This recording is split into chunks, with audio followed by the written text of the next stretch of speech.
Welcome to week 8. This week we're going to look at the 8th Amendment, and we're going to start with chapter 14. And one implication in the 8th Amendment is sentencing, starting with the Trop case. The Supreme Court has used the 8th Amendment's cruel and unusual clause to weigh sentencing. In the Trop case in 58, the court held that the punishment of a loss of nationality following a conviction for military desertion during wartime was cruel and unusual. The court said that the Eighth Amendment must draw its meaning from the evolving standards of decency that mark the progress of a maturing society. In the Weems case, the court held that the punishment of 12 to 20 years of hard labor with ankle and wrist chains worn and perpetual loss of civil rights for the offense of being an accessory to falsification of government documents was too harsh. The court held that punishment is cruel and unusual if it is greatly disproportionate to the offense for which it was imposed, or if it goes beyond that's what's necessary to achieve a sentencing aim, even if that aim is justified. The court continues to look at the dual issues of evolving standards of decency and proportionality in regards to sentencing. In the Atkins case, the court held the punishment of the death penalty for a mentally retarded person convicted of murder was excessive. And, quote, a claim that punishment is excessive is judged not by the standards that prevailed when the Bill of Rights was adopted, but rather by what is currently prevailing. In the Furman case in 72, the court called a halt to the use of the death penalty and found it was imposed at the complete discretion of the judge or jury. It led to arbitrary and varied results that did not allow any meaningful basis for distinguishing the case from where it was imposed to those where it wasn't. In the Gregg case in 76, the court found that Georgia's new sentencing formula met 8th and 14th Amendment standards. At least one aggravating factor had to be found by the jury to exist beyond a reasonable doubt before a death sentence could be imposed, and this was intended to meet the arbitrary or capricious concern in Furman. In addition, the jury could consider other relevant aggravating and mitigating factors. Georgia provided for an automatic appeal of all death sentences to the Georgia Supreme Court, and the court had to review all the procedural proprieties, plus compare the death sentence with those sentences imposed on similarly situated defendants in the state. In Gregg, the court also looked at the cruel and unusual clause. Means the punishment must not be excessive. And it said, quote, punishment must not involve the unnecessary and wanton infliction of pain. The punishment must not be grossly out of proportion to the severity of the crime. The court majority held that the death penalty was not as unconstitutional punishment per se. In the Pulley case, the court upheld the California sentencing scheme, which did not require a review of the death penalty in comparison to other similar cases in the state. The court held that this was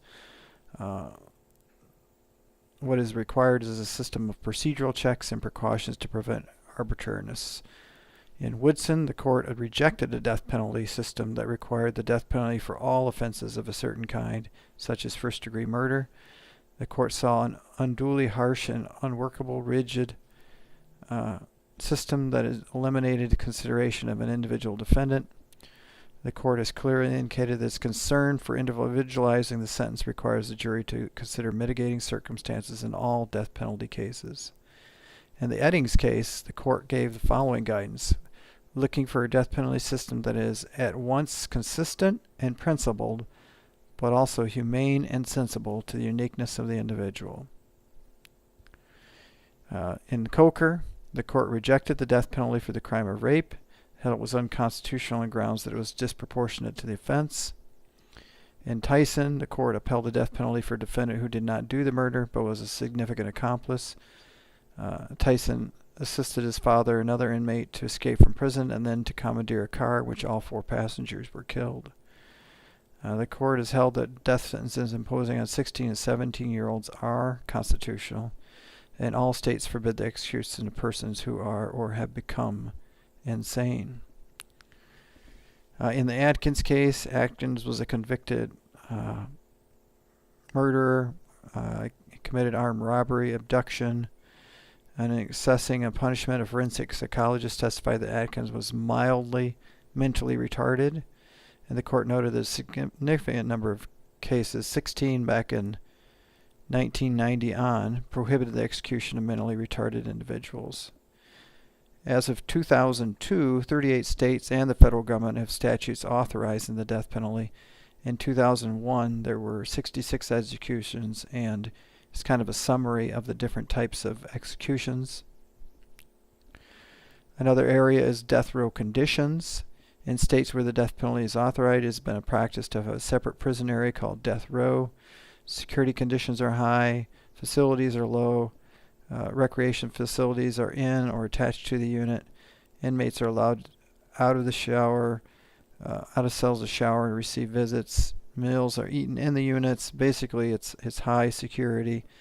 Anrade Medley was the first Supreme Court case on death row conditions.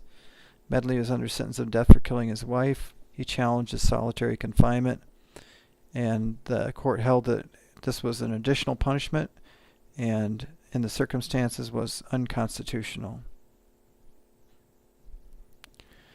The Supreme Court in Lackey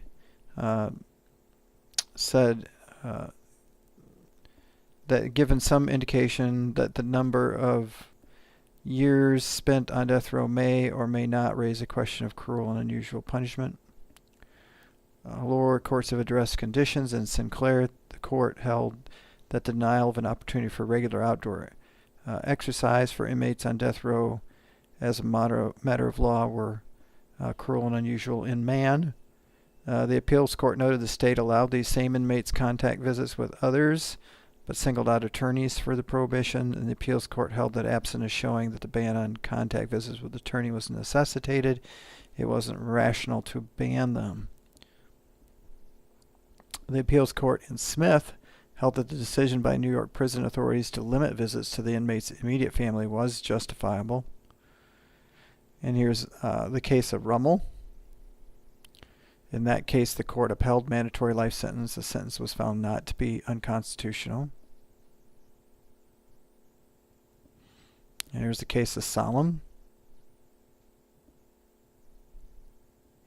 It didn't overrule Rummel, saying that the South Dakota statute was far more severe than the life sentence in Rummel. In Ewing, the court examined the constitutionality of California's three-strike law.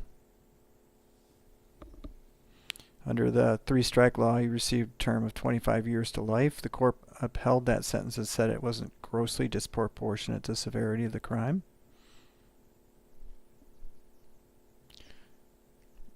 And in the Anrade case, the Supreme Court declined to accept the argument that 2 consecutive terms of 25 years to life for stealing about $150 in videotapes were grossly disproportionate to the offense. And this is because of the long criminal history and being subject to the 3 strikes penalty. Lower court opinions are split.